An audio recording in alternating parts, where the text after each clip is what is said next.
मैं रोहतास जिले से आता हूँ और मैंने अपना B Tech electronics and instrumentation engineering IIT Agartala से किया है। मेरा खूबसूरत ज्योग्राफी सब्जेक्ट है और करेंटली मैं सिविल सेवा का प्रिपरेशन कर रहा हूँ। बहुत बढ़िया, वेरी गुड। अच्छा, आप रोहतास से आते हैं। रोहतास लिटरेचर के मामले, साक्षरता दर के मामले में, लिटरेरी रेट के मामले में काफ़ी ऊंचा है, लेकिन सेक्स रेशियो के मामले में ऊंचा नहीं है बहुत। क्यों? जबकि ऐसा माना जाता है कि जहां साक्षरता दर अधिक होगी वहां लिंगानुपात में वृद्धि होगी। ऐसा क्यों है वहां? सर रोहतास सेक्स रेशियो है और 914 है और बिहार के 918 है। तो उम्मीद करता हूँ कि सेक्स रेशियो में कुछ इंक्रीज हुआ है, क्योंकि बहुत सारे अभी कार्य चल रहे हैं जिससे कि सेक्स रेशियो को बढ़ावा मिल सके। अच्छा, लिंगानुपात को बढ़ाने के लिए सरकार की कौन कौन सी योजनाएं चल रही हैं? जैसे बेटी बचाओ बेटी पढ़ाओ योजना है, तो इसमें कन्या उत्थान योजना है, बिहार की ये योजना है। इसमें मूलतः कन्याओं के उत्थान के लिए ये योजना है, तो ये सब चल रही है। अच्छा, आपने इंजीनियरिंग किया है? Yes sir. क्या था इंजीनियरिंग का फैकल्टी, क्या था आपका? Electronics and instrumentation. अच्छा अच्छा। अब बिहार का ई गवर्नेंस आपने महसूस किया होगा। कहाँ कहाँ अभी तक आपने बिहार का ई गवर्नेंस महसूस किया है कि बिहार सरकार ई गवर्नेंस के माध्यम से आम जनता से जुड़ी हुई है? सर पहला तो जो राइट टू पब्लिक सर्विस है, उससे बहुत सारी जो सर्विस डिलीवरी होती है ऑनलाइन हो जाती है। इसके अलावा जो डीबीटी के थ्रू जो भी योजनाएं हैं उनके ट्रांसफर पैसे डायरेक्ट अकाउंट में चले जाते हैं। और इसके अलावा जैसे कि स्वच्छ भारत अभियान है, वही या मिशन के तहत भी लोगों को जो पैसे मिल रहे हैं या और भी साथ निश्चय कार्यक्रम को इम्प्लीमेंट करने में ई गवर्नेंस का सहारा लिया जा रहा है। अच्छा, आप एसडीएम बनते हैं तो अपने सब्जेक्ट का उपयोग कैसे करेंगे? आप एसडीएम बनते हैं तो अपने सब्जेक्ट का उपयोग कैसे करेंगे? सर हम सबसे पहले फोकस करेंगे कि जो ई गवर्नेंस है उसको और मजबूत किया जाए। इसके लिए जो सारे जो ऑफिस है उनको सबसे पहले डिजिटली मॉनिटरिंग करना और जो भी योजनाएं हैं ज़्यादा से ज़्यादा उस योजना को ऑनलाइन ही डिलीवर किया जाए, ताकि इससे ट्रांसपेरेंसी भी आएगा और सर्विस में डिले भी नहीं होगा। तो इस पर ज़्यादा फोकस करेंगे सर। बहुत बढ़िया। अच्छा, 2011 का जनसंख्या का जो ट्रेंड था, प्रवृत्ति बिहार का और भारत का जनसंख्या की प्रवृत्ति में कहाँ कहाँ अंतर था? 3-4 अंतर बताइए प्रवृत्ति में, ट्रेंड के पॉइंट ऑफ व्यू से मैं पूछ रहा हूँ। 2011 की जो जनगणना की जो प्रवृत्ति थी बिहार और भारत में, उसका आपको तुलनात्मक रूप से बताना है अंतर। आप ज्योग्राफी के भी छात्र हैं, ऑप्शनल आपने ज्योग्राफी ले रखा है। सर बिहार का जो डिकेडल ग्रोथ रेट था वो एज कम्पेयर टू इंडिया ज़्यादा देखने को मिला और बिहार की जो पॉपुलेशन डेंसिटी भी बहुत ज़्यादा है यहाँ पर इंडिया के कंपेरिजन में। डेमोग्राफिक डिविडेंड में देखें तो यूथ का जो पॉपुलेशन है वो इंडिया में सबसे ज़्यादा बिहार में ही है। गुड। एग्जैक्ट डेटा मुझे याद नहीं है, लेकिन सर इसका यूथ का पॉपुलेशन बहुत ज़्यादा है। तो ये सब पर है जो कि डिफर करता है भारत से। अच्छा अच्छा, बहुत अच्छा, वेरी गुड। अच्छा, आपका जो क्षेत्र है वो धान का कटोरा कहलाता है। अच्छा, बहुत अच्छा।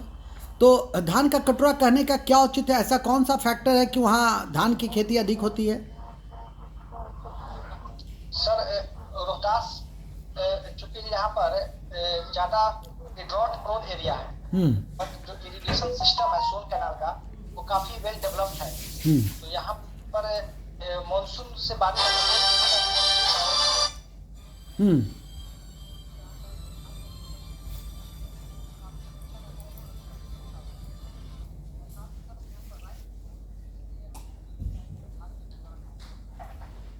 आप थोड़ा आवाज़ को वो कर दीजिए, आवाज़ को थोड़ा सा। रोहतास जिला जो है वो ड्रॉट प्रोन एरिया है, लेकिन यहाँ पर इरिगेशन सिस्टम काफ़ी डेवलप्ड है, जिसकी वजह से जो धान का प्रोडक्टिविटी भी बढ़ जाता है और प्रोडक्शन इससे अच्छा होता है।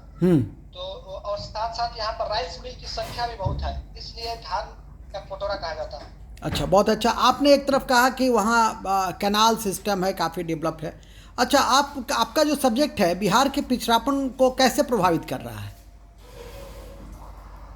भूगोल सर बिहार के बिहार, पिछड़ापन को प्रभावित कर रहा है, कैसे?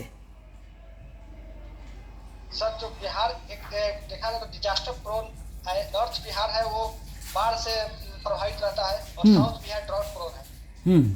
तो हमें इन दोनों को कंटेन करना होगा। जैसे कि अगर साउथ बिहार है और अगर ऐसा सिस्टम हो कि हम लोग इंटरलिंकिंग रिवर प्रोजेक्ट कर दें, तो दोनों समस्याएं पूरा किया जा सकता है। हम्म। साथ साथ अगर canal system command area development programme पर फोकस किया जाए, हम्म। तो साउथ बिहार को भी हम लोग डेवलप कर सकते हैं।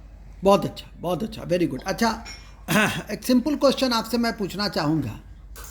बिहार में, उत्तर बिहार में जो फ्लड आता है, उसका कारण हिमालय है या कोई और कारण है? हिमालय से निकलने वाली नदी है या कोई और कारण है? उत्तर बिहार में जो फ्लड आता है। सर इसके लिए बहुत सारे जोग्राफिकल फैक्टर है। पहला हाँ। तो जो हिमालय की नदियां है उनके पास बोल्डर और सिल्ट बहुत ज्यादा होते हैं। हाँ। हाँ। दूसरा जो स्लोप है, वो उस ग्रेडियंट, जो स्लोप ग्रेडियंट बहुत कम है, उसी के क्षेत्र में ग्रेडियंट लगभग कम होता है तो स्प्रेड कर जाती है। हम्म। और सिल्टेशन बहुत ज्यादा है नदी में, इस वजह से भी। और इसके अलावा जो कंस्ट्रक्शनल प्रोग्राम है, जैसे कि बहुत सारे डैम है, बराज है, हम्म। ये सारे भी नदी का जो नेचुरल फ्लो होता है इसको हम्म। प्रभावित करता है, अच्छा, जिससे कि ये प्रभावित होता है। अच्छा, बहुत अच्छा। आपने अभी महात्मा गांधी सेतु का नाम सुना होगा। हाल में क्यों चर्चा में रहा महात्मा गांधी सेतु? महात्मा गांधी सेतु एक ट्रस्ट बेस्ड एक ब्रिज बनाया गया है, हम्म। स्टील के ट्रस्ट से। तो चूंकि ये बहुत दिनों से जो उसका पश्चिमी लेग था वो काम नहीं कर रहा था, हम्म। लोग एग्रीकल्चर की तरफ ज्यादा मतलब मूव किए। हम्म। कहना उपयुक्त नहीं होगा डी इंडस्ट्रियलाइजेशन, लेकिन कुछ दिन के लिए उद्योग धंधे थोड़ा मंद पड़ गए थे, तो एक तरफ एग्रीकल्चर की तरफ लोगों का मूवमेंट हुआ। अच्छा, क्या बिहार में प्रवासी आयोग बनना चाहिए? लेबर माइग्रेशन सर काफ़ी बड़ी संख्या में बाहर जाती है, पता भी नहीं रहता है बिहार सरकार को कि कौन कहाँ है, और जब विपत्ति की घड़ी आती है तो ढेर सारी समस्याएं उत्पन्न होती है। तो बिहार को क्या एक इंडिपेंडेंट लेबर कमीशन बनाना चाहिए, और यहाँ से जो मजदूर बाहर जाएं उनका पूरा पंजीकृत रहे, बिहार सरकार को संज्ञान रहे कि कौन कहाँ किस रूप में है? बनना चाहिए या नहीं बनना चाहिए?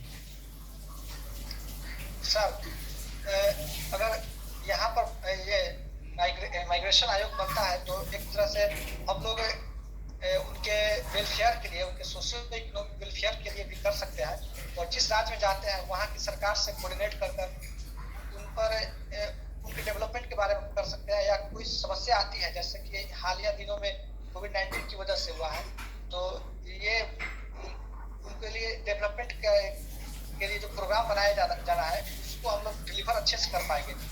मुझे लगता है कि होना चाहिए सर। अच्छा, अच्छा, अच्छा। एक और भी साधारण क्वेश्चन है लेकिन सामयिक है।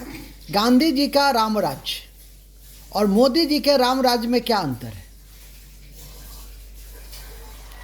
महात्मा गांधी के रामराज्य और मोदी जी के रामराज्य में क्या अंतर है?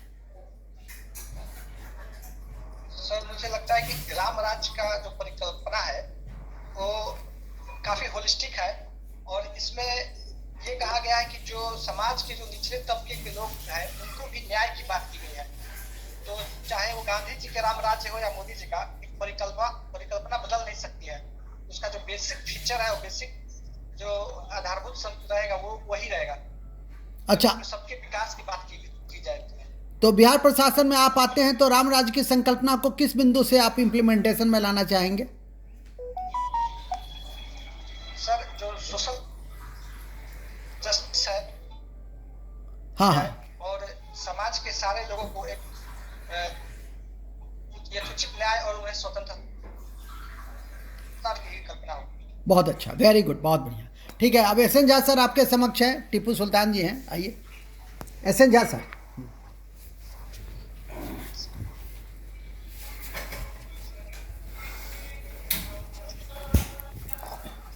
Yes Tipu Sultan ji, good evening sir. Good evening, good evening.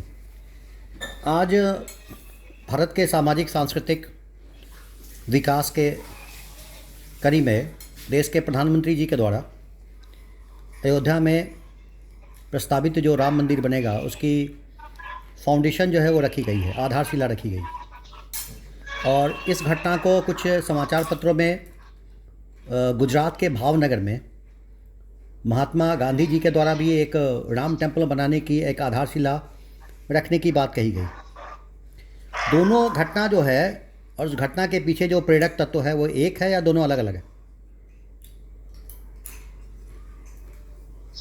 Sir मुझे एग्जैक्ट मुझे तो आइडिया नहीं है, लेकिन चूंकि राम राज्य की जो परिकल्पना हो गई दोनों का एक ही होना चाहिए। नहीं, राम राज्य नहीं है, आधारशिला जो रखी गई, आधारशिला जो रखी गई कि राम मंदिर बनेगा, राम राज्य की बात नहीं। राम मंदिर जो बनेगा दोनों के बीच जो गाइडिंग फैक्टर है, दोनों के बीच में जो पुश फैक्टर होगा, पुल फैक्टर होगा, वो एक होगा कि अलग अलग होगा? दोनों के पीछे जो मोटिवेशन होगा एक होगा कि अलग अलग होगा? सर एग्जैक्ट मुझे आइडिया नहीं। जिस समय ऐसी घटना हुई उस समय देश का संविधान लागू हो चुका था और भारतीय संविधान में धर्मनिरपेक्षता के जो प्रावधान है उसको स्पष्ट रूप से स्वीकार किया गया। ऐसी परिस्थिति में कोविड-19 के इस पृष्ठभूमि में जब देश का गृह मंत्री आइसोलेशन में हो, देश के पेट्रोलियम मिनिस्टर को भी के बारे में कहा गया कोविड पॉजिटिव है, देश का जो आईटी मिनिस्टर है वो भी डिस्टेंसिंग को मेंटेन कर रहा है, क्या देश का प्रधानमंत्री क्या फिजिकल विजिट व्यावहारिक कदम है?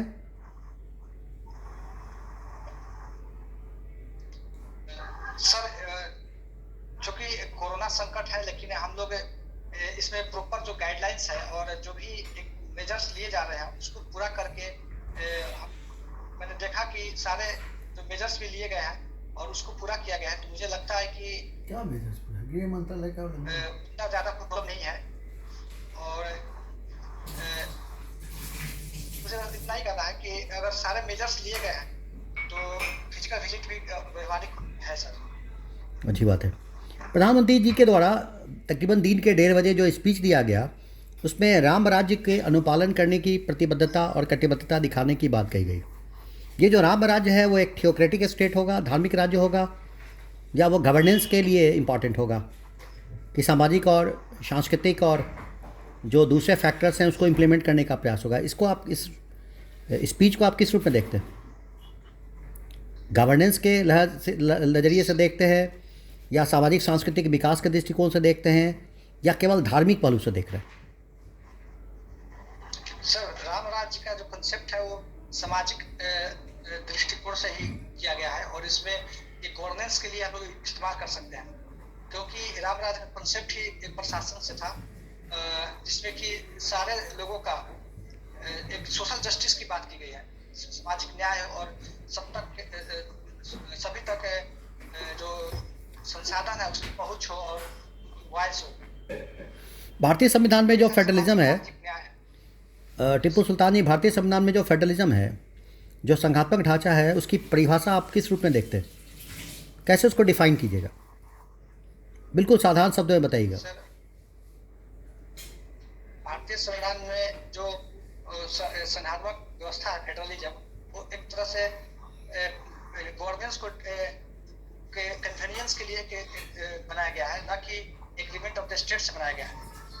एक बड़े देश को एक छोटे छोटे एडमिनिस्ट्रेटिव ब्लॉक में बनाया गया है और जो जिसमें कि सेंट्रल का पावर ज़्यादा है और दोनों अपना पावर ड्राइव करते हैं कॉन्स्टिट्यूशन से, लेकिन सेंट्रल को थोड़ा ज़्यादा पावर दिया गया है इसमें।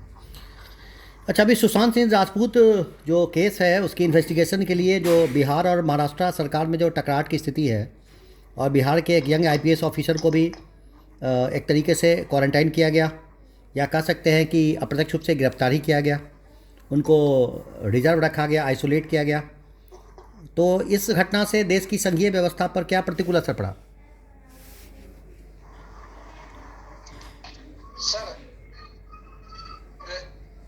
सर लॉ एंड ऑर्डर का जो मैटर है, पुलिस है वो स्टेट सब्जेक्ट है और सारे ऑफिसर एक दूसरे के साथ कोऑर्डिनेट करके काम करते हैं, तो इन्वेस्टिगेशन वहाँ भी चल रहा है और बिहार सरकार अपने तरफ से इन्वेस्टिगेशन करना चाहती है, लेकिन जिनको क्वारंटीन में रखा गया है वो हेल्थ के दृष्टिकोण से रखा गया है, हेल्थ कंसर्न से।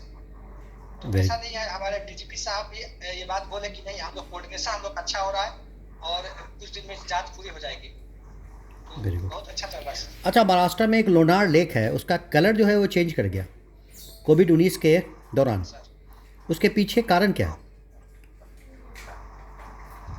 सर ये लेक जो एक मेटेओराइट के मतलब गिरने से बना था और कहा जाता था कि उसमें कुछ पॉल्यूशन कुछ ऐसा था जैसे कि शैवाल वगैरह का कुछ ऐसा प्रक्रिया थी जिसकी वजह से उसका लीक हो गया था।